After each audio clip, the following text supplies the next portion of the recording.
आज वर्तमान में वेस्टर्न कल्चर का इतना बोलबाला है कि लोग धर्म से दूर होते जा रहे हैं। धर्म के प्रति लोगों की जो धारणा है वो बदलती जा रही है। वो ऐसा मानने लगे हैं कि ये मंत्र तंत्र आदि सब पैसा कमाने का जरिया मात्र है। इन सब से होता जाता कुछ भी नहीं है। धर्म करना तो बुजुर्गों का काम है, अभी तो हम युवा हैं। जय जिनेन्द्र बंधुओं, मैं ब्रह्मचारी भूपेंद्र भैया जी आज आपसे इसी टॉपिक को लेके कुछ बताना चाहता हूँ। सबसे पहले जानते हैं कि जैन धर्म में इन मंत्र तंत्र की उत्पत्ति कहाँ से हुई। अभी पंचम काल चल रहा है। जब चतुर्थ काल के 36 वर्ष 8.5 माह बाकी थे, तब भगवान महावीर को केवल ज्ञान की प्राप्ति हुई। भगवान जी ने उनकी दिव्य ध्वनि में जिनवाणी को 12 अंग रूप वर्णन किया।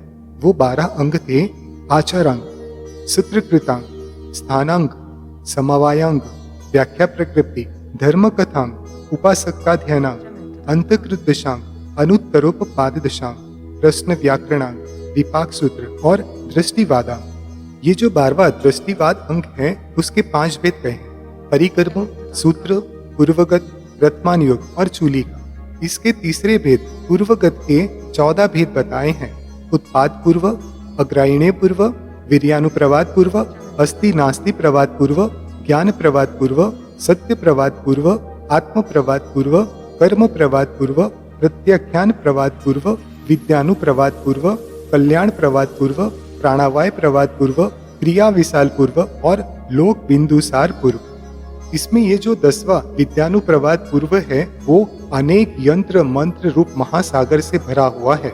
इसके 1 करोड़ 10 लाख पद है, जिसको पार करने में समर्थ केवली या श्रुत केवली ही होते हैं। वह 1200 लघु विद्या और 700 महाविद्याओं से भरा हुआ है। इसका अध्ययन वीतरागी निर्ग्रंथ संत सिर्फ श्रुत ज्ञान की प्राप्ति के लिए एकांत में इंद्रियों पे विजय करके करते हैं। मुनिराज इस मंत्र तंत्र का उपयोग जब जब धर्म पर संकट आए तब तब करते हैं, निजी स्वार्थ के लिए कभी स्मरण नहीं करते। इसके बहुत से उदाहरण जैन ग्रंथों में मिलते हैं। एक छोटा सा उदाहरण यहाँ पे आपके लिए बताते हैं। विक्रम संवत 1373 में आलम शाह अलाउद्दीन दिल्ली पर राज करता था। अपने धर्म का पक्का था और अन्य धर्मावलंबी को जबरन मुसलमान बनाता था। एक दिन नगर वासियों में जो जैन थे उनको भी यह हुक्म सुनाया गया कि या तो मुसलमान बन जाओ या अपने किसी धर्म गुरु के द्वारा कोई चमत्कार दिखाओ। सब जैनी लोग इस आपत्ति को देखकर घबराए और बादशाह से 6 महीने के लिए मोहलत मांगी। बादशाह ने 6 महीने की छूट दी और सब जैन लोग अपने किसी चमत्कार दिखा सकने वाले दिगंबर गुरु की खोज करने में लग गए। खोजते हुए दक्षिण भारत पहुंचे। कोल्हापुर महाराष्ट्र के निकट आचार्य दिगंबर गुरु विद्यासागर जी महाराज तपस्या कर रहे थे। दिल्ली से आने वाले श्रावकों ने महाराज जी के दर्शन किए और उनसे अपने धर्म पर आए संकट को दूर करने की जानकारी दी तथा उनसे प्रार्थना करके धर्म को बचाने की विनती की। विद्यासागर जी महाराज जी ने तुरंत स्वीकृति प्रदान की और तपस्या के लिए ध्यान में बैठ गए। 6 महीने के समय में जब 3 दिन बाकी रह गए तो श्रावकों ने फिर महाराज जी से कहा कि वे दिल्ली चलकर विपत्ति से छुटकारा दिलावे। महाराज जी ने कहा, घबराइए नहीं, सब अच्छा होगा, और सब श्रावकों को आज्ञा दी कि आज रात सब लोग यहीं सो जाए। गुरु आज्ञा के अनुसार सब श्रावक वहीं सो जाते हैं। रात्रि में दिगंबर आचार्य विद्यासागर जी महाराज जी ने मंत्र शक्ति के प्रयोग द्वारा सोते हुए श्रावकों सहित दिल्ली पहुंच जाते हैं। सुबह सब जागते हैं तो आश्चर्य से देखते हैं कि यह तो दिल्ली की भूमि है। सब लोग अपने बादशाह को बताते हैं कि दिगंबर जैन धर्म के गुरु आ गए हैं, वे अपने धर्म का चमत्कार दिखाएंगे। बादशाह के खचाखच भरे दरबार में जैन धर्म गुरु पहुंचते हैं। बादशाह अलाउद्दीन का मौलवी बड़ा मंत्रवादी था। उसने महाराज जी के कमंडल में मंत्र प्रभाव से मछलियां भर दी और बादशाह से कहने लगा कि बादशाह, ये अहिंसावादी साधु है और अपने कमंडल में मछलियां रखता है। बादशाह ने महाराज से कमंडल दिखाने को कहा।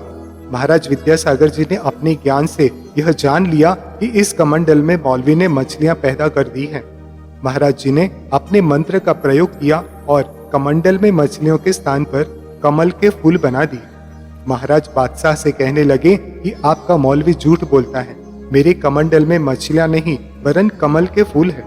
बादशाह ने कहा, कमंडल उल्टा करके दिखाओ। महाराज जी ने भरे दरबार में अपना कमंडल उल्टा करके दिखाया। कमंडल में से कमल के फूल धड़ाधड़ नीचे गिरने लगते हैं। सब लोग जैन धर्म के चमत्कार को देखकर आश्चर्य करते हैं और धर्म की जय जयकार करते हैं। जैनी लोग आचार्य विद्यासागर जी महाराज जी की जय जयकार करते हैं।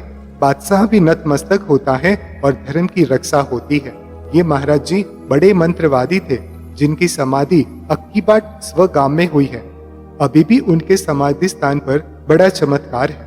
बंधुओं, इससे ये निर्णय होता है कि मंत्र तंत्र यंत्र कोई मिथ्या नहीं है, वर्तमान शासन नायक तीर्थंकर महावीर की वाणी का ही अंश है। इसलिए सबको जैन मंत्र का पूरी श्रद्धा और आस्था के साथ साधना करनी चाहिए। जय जिनेंद्र। Jamendo.com